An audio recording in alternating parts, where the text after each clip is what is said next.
खुशामदीद है बेटा आप सबका। तो बेटा जैसे कि आपको पता है जो लास्ट लेक्चर में हमने पढ़ी theories of origin of life, वो lecture to some technical aspects की वजह से वो लेक्चर जो है that was got divided into 3 or 4 clips, probably 3 clips. उसमें जो 2 और 3 छोटे छोटी क्लिप्स आ गई। एक्चुअली वो मैंने एक ही लेक्चर बनाया था, लेकिन अपलोडिंग में प्रॉब्लम की वजह से वो फिर स्प्लिट हो गया था।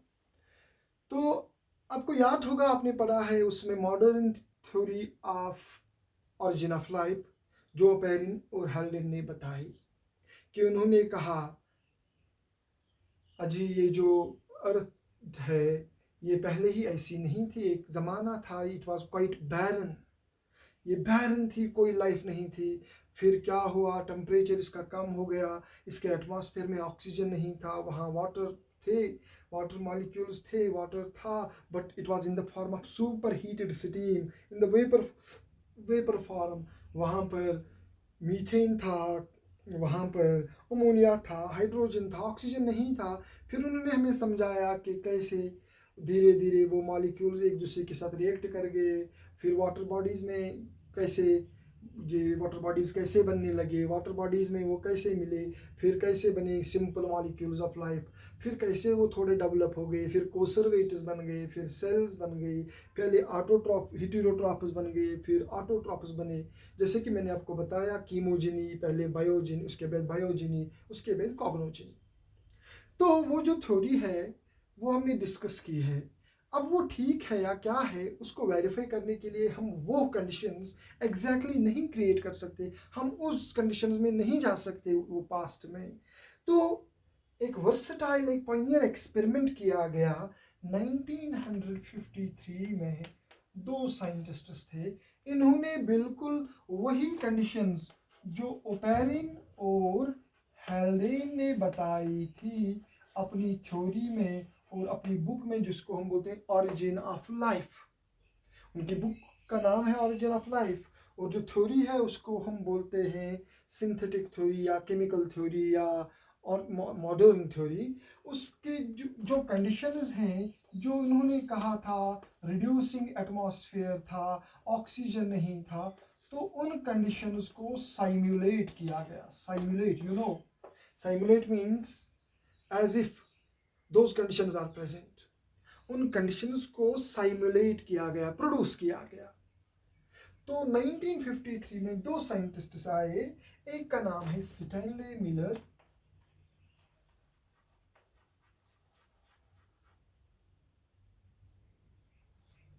और दूसरे का नाम है हेरोल्ड, सॉरी जस्ट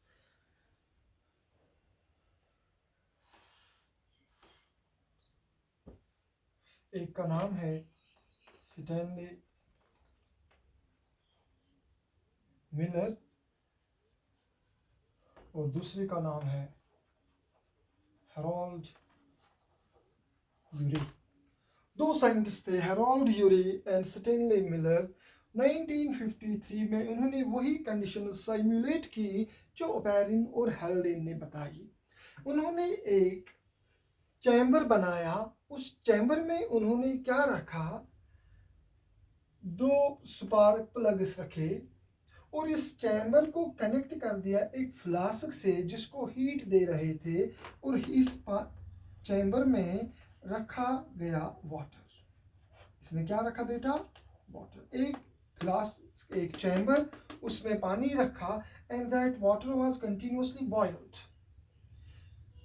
क्योंकि आपको पता है जो अर्थ थी इट वाज क्वाइट हार्ड, जो पानी आ रहा था, जो रेन वाटर आ रहा था, तो ज़मीन बहुत गर्म थी, तो इट वाज बॉइलिंग। तो पानी जो है इस चैम्बर में इसको बॉईल किया गया, और वो बॉइल्ड वाटर यहाँ से जाके यहाँ से निकलता आगे था। लेकिन बीच में वहाँ पर एक रखा था, उन्होंने इसको बोलते हैं वैक्यूम पंप। इस वैक्यूम पंप से वो पंप करते थे, क्या किया जाता था, जो गैसेस उस वक्त की कंडीशंस में थे, अमोनिया था, ये हाइड्रोजन था, इसी तरह मीथेन था, तो उन गैसेस को यहाँ से पंप किया जाता था वो गैसेस यहाँ से जाते वाटर के साथ मिलते थे और जाते थे इस चैम्बर में। तो ये जो चैम्बर था, इस चैम्बर में ये पानी यहाँ से आ रहा था, तो there was superheated steam. ये स्टीम जो थी, वाटर वेपर्स यहाँ आ रहे थे, तो इस चैम्बर में अब यही गैस मालिक्यूल आते हैं। अमोनिया है, हाइड्रोजन है, और है बेटा मीथेन है, और तो वाटर है। इसी में ये दो इलेक्ट्रोड्स डिप कर दिए। तो उन कंडीशंस को बिल्कुल वैसे ही सिमुलेट किया गया। ये जो वैक्यूम पंप था, वैक्यूम पंप से पहले क्या किया जाता था? वैक्यूम पंप से पहला इस चैम्बर का, इन पाइप्स में जो भी एटमॉस्फेरिक गैसेस हैं उनको रिमूव किया जाता था। फिर ये गैसेस यहाँ से पंप किए जाते थे ताकि यहाँ फ्री ऑक्सीजन ना रहे। वैक्यूम पंप से पहले सारा फ्री ऑक्सीजन इन अपैरेटस से निकाला गया। उसके बाद इन गैसेस को फिल किया गया इसमें। तो ये मान लीजिए ये बिल्कुल वही एटमॉस्फेरिक कंडीशंस, वो कंडीशंस हैं प्रिमिटिव अर्थ की कंडीशंस। और यहाँ पर इलेक्ट्रिक डिस्चार्ज दिया गया टू साइमुलेट बिल्कुल जो लाइटनिंग हो रही थी। तो ओपेरिन और हेल्डेन ने कहा एनर्जी मिल रही थी मॉलिक्यूल्स को due to ultraviolet radiation and lightning. तो लाइटनिंग को साइमुलेट करने के लिए यहाँ पर ये सुपार्क प्लग्स रखे गए। यहाँ से कंटिन्यूसली सुपार्क निकलती रही थी। अब ये जो हीट है ये वाटर को इवापोरेट कर रही थी। वाटर यहाँ से जाता था और वाटर यहाँ पर पहुँच जाता था। चूंकि यहाँ पर ammonia, carbon dioxide, methane, hydrogen gases होते थे जस्ट लाइक प्रिमिटिव अर्थ, और वहाँ पर इलेक्ट्रिक डिस्चार्जेस दिया जा रहा था टू साइमुलेट द लाइटनिंग। तो यहाँ से जो मॉलिक्यूल, ये जो मॉलिक्यूल वाटर था, वेपर था, अलॉन्ग विद द गैसेस, ये नीचे की तरफ आ रहा था। लेकिन यहाँ पर कंडेंसर रखा गया ताकि ये वेपर जब यहाँ से गुजरे तो ये कूल हो जाए। These vapours change into liquid droplets. तो वो लिक्विड ड्रॉपलेट्स यहाँ पर बन जाते थे because of the presence of condenser. Condense क्या करता था? यहाँ पर कोल्ड वाटर होता था जो इस पानी को, इस भाप को, इस वेपर को जो वहाँ से आ रहे हैं सुपार्क चैम्बर से, उस सुपार्क चैम्बर से आने वाले इन गैसेस को, वेपर्स को यहाँ कंडेंस किया जाता था और यहाँ से आते थे in the form of water droplets. अब यहाँ से आएंगे वाटर ड्रॉपलेट्स। वो वाटर ड्रॉपलेट्स यहाँ से जाते थे, फिर यहाँ पहुँचते थे। कंटिन्यूसली यही साइकिल चल रहा था और कभी कभी यहाँ से सैंपल निकाल रहे थे। यहाँ पर एक उसके लिए आउटलेट रखा गया। तो यूरे और मिलर ने ये जो एक्सपेरिमेंट किया, तो उन्होंने सुपार्क प्लग में एक तो अमोनिया रखा, दूसरा मीथेन रखा और हाइड्रोजन रखा, और वाटर तो यहाँ से आ ही रहा था, वाटर वेपर जो हीट दी जा रही थी इस चैम्बर में।